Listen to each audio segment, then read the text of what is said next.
মই শিকিহে আছোঁ, গতিকে মই বেছি জানা হোৱা নাই।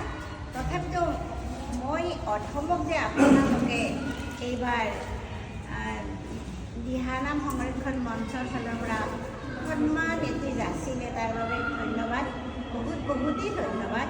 আৰু মই ভাবিছোঁ যে জীয়াই থকা দিনকেইটা এই দিহানামৰ লগত জড়িত হৈ মই থাকিম। দ্বিতীয়তে মই আৰু এটা কথা ভাবিছোঁ যে আমাৰ দিহানাম কম্পিটিশ্যন চবতে পাতে আজিকালি, কিন্তু নলবাৰীত এটা জাগৰণৰ সৃষ্টি কৰিব বুলি মই ভাবোঁ এই দিহানাম প্ৰতিযোগিতাই। আৰু জাগৰণৰ সৃষ্টি কৰাৰ কাৰণে প্ৰথম এটা পইণ্ট ভাবি থৈছোঁ মই যে চলন্ত চিল এখন দিব পাৰিম।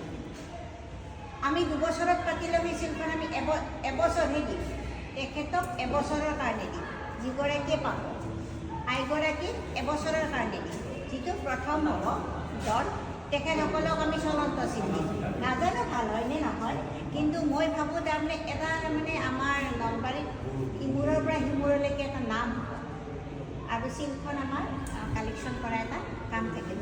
আমি যাম তেখেতৰ ঘৰত এদিন গৈ পেলাই কালেকশ্যন কৰি আনিম আৰু তেখেতক আমি ডেটটো দিয়ে দিম যে ইমান ডেটত আমি আপোনাৰ ঘৰত গৈ পেলাই এই চিলখন কালেকশ্যন কৰি আনিম।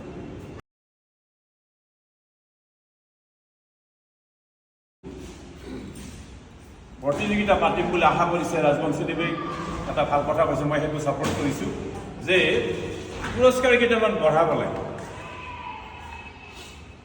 শ্ৰেষ্ঠ নামতি, শ্ৰেষ্ঠ নাগাৰা বাদক, শ্ৰেষ্ঠ খোল বাদক, শ্ৰেষ্ঠ তাল, এনেকৈ প্ৰতিযোগিতাৰ পুৰস্কাৰ কেইটামান বঢ়াব লাগে। আৰু 2টি অন্ততঃ নিচুকনি বঁটা আগবঢ়াব লাগে। দল হিচাপে এনেকুৱা হয় কেতিয়াবা যে সমান প্ৰতিযোগী একেই নম্বৰ পাইছে, প্ৰায় 1 নম্বৰৰ কাৰণে দল পিছ পৰি গ'ল। সিহঁতৰ মাজতে এটা আহিল, মইতো পাব লাগিছিল, কিন্তু বিচাৰকে যদি গমি চাই দেখিব যে 1 বা 2 কাৰণে সিহঁত পিছ পৰি গ'ল। গতিকে মই ভাবোঁ 2টা নিচুকনি বঁটা বা বিচাৰকৰ ফালৰ পৰা 2টা বঁটা থাকিব লাগে। ৰাজবংশীদেৱে যিটো কৈছে মই সেইটো সহমত, মই সেইটো সমৰ্থন কৰিছোঁ। 3টা মূল পুৰস্কাৰ থাকিব, তাৰোপৰি শ্ৰেষ্ঠ নামতি থাকক কণ্ঠৰ ফালৰ পৰা, খোল বাদক 5টা, তালত 6টা আৰু 2টা নিচুকনি 8টা, এনেকৈ 8টা বা 10টা পুৰস্কাৰ থাকিব লাগে। তেতিয়া অন্ততঃ 2 এগৰাকী অলপ নিম্ন স্তৰৰ দলেও এটা নহয় এটা কিবা পুৰস্কাৰ পাব।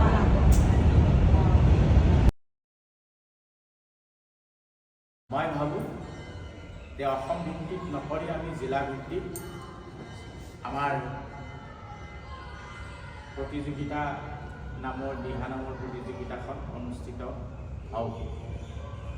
আৰু এই প্ৰতিযোগিতাৰ লগতে আমি বিভিন্ন সমিতিসমূহৰ লগত, আঞ্চলিক সমিতিৰ লগত গোটেই কথা বা ভাৱৰ আদান প্ৰদান কৰি আমি এখন সাধাৰণ সভা দি এই সিদ্ধান্তটো আমি নিশ্চিতভাৱে কৰিলে উজুতি খাবলগীয়া নহয়। মই ভাবোঁ যে গোটেই জিলাৰ আঞ্চলিকসমূহক আমি আমন্ত্ৰণ দি বিশাল আমাৰ মূল সমিতি থকাৰ উপৰিও পৰিচালনা সমিতি বা অভ্যৰ্থনা সমিতি হিচাপে নামকৰণ কৰি তাত এখন সমিতি গঠন কৰি দিহানামখন আমি আলোচনা কৰিব লাগে। দিহানামৰ প্ৰতিযোগিতা পাতিম, তাতে আমাৰ কেইটামান প্ৰাইজ ঘোষণা কৰিছিল, চইচ ৰাইট। সেইখিনি হ'ল প্ৰথমতে যতীন ৰাজবংশী, আমাৰ কেন্দ্ৰীয় সমিতিৰ কাৰ্যনিৰ্বাহক নৱকুমাৰ শৰ্মা, তেখেত হ'ল আমাৰ সাংস্কৃতিক বিশিষ্ট কৰ্মী। আজিৰ পৰা তেখেত আমাৰ জিলা সমিতিৰ এজন সদস্য হিচাপে আমি ঘোষণা কৰিলোঁ। তিৰোতা দাস বাইদেউ, তেখেত আমাৰ ইতিমধ্যে লাইফ মেম্বাৰ। মই লাইফ মেম্বাৰকেইটা নাম দিছোঁ পাছতে মতে, তেখেত আমাৰ লাইফ মেম্বাৰ, তেখেতেও এটা প্ৰাইজ দিব। মই নৰেন দাস, যদি কাৱে নাতে তেতিয়া কিবা এটা দিম,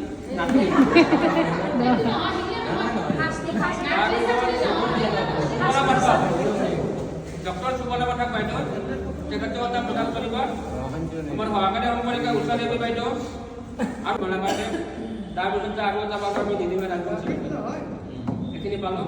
আৰু আছে আমাৰ ঋতিকা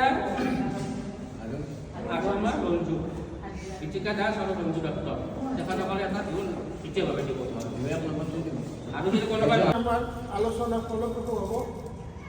এই সমুদায় গঠনমূলক আলোচনাই আমাৰ নলবাৰী জিলাৰ পৰাই দিহানাম সংৰক্ষণৰ ক্ষেত্ৰত এটা ভাল বাৰ্তা অসমলৈ বিয়পি যাওক বুলি আমি আশা কৰি আমি যোৱা মাহৰ ভিতৰত অসম আঞ্চলিক সমিতি গঠন কৰি 5,000 মহিলা সমবেত কৰি কৰা অনুষ্ঠানটো আমাৰ আখৰাৰ বহুত প্ৰয়োজন হ'ব।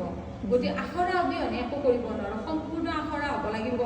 এটা নলবাৰীৰ পৰা এটা অনুষ্ঠান হ'ব, ইমান ধুনীয়া অনুষ্ঠানটো ক'তো খুটি নোহোৱাকৈ অনুষ্ঠানটো আমি কৰিব লাগিব, শৃংখলাবদ্ধ হ'ব লাগিব। তাৰ উপৰিও আমি দুভাগ নাম গাওঁ নে 3 ভাগ নাম গাওঁ নে এভাগেই গাওঁ, সেই নাম ভাগ ভাল হ'ব লাগিব। নাম ভাগ কোনে লিখিব, নিৰ্বাচন কৰিব, এনেকুৱাকৈ ভাবি আছোঁ। আৰু এইখিনিতে মই আৰু এটা কথা কওঁ, সিদিনাখন মই আমাৰ সন্মানীয় বাণী পাঠক তাৰ লগত কথাটো আলোচনা কৰোঁতে তেখেতে কৈছিল যে ভাল নাম লিখিব লাগিব, ভালকৈ কৰিব লাগিব। আমাৰ যিহেতু শুৱলা পাঠক বাইদেউ নিজে লেখিকা হয়, এতিয়ালৈকে তেখেতে বহুত ধুনীয়া 3খন মানে নামৰ কিতাপ লিখি উলিয়াইছে। তাতে শংকৰদেৱৰ, মাধৱদেৱৰ, দামোদৰৰ, বৌদ্ধদেৱৰ আৰু বিশেষকৈ কৃষ্ণৰ বহুত নাম আছে।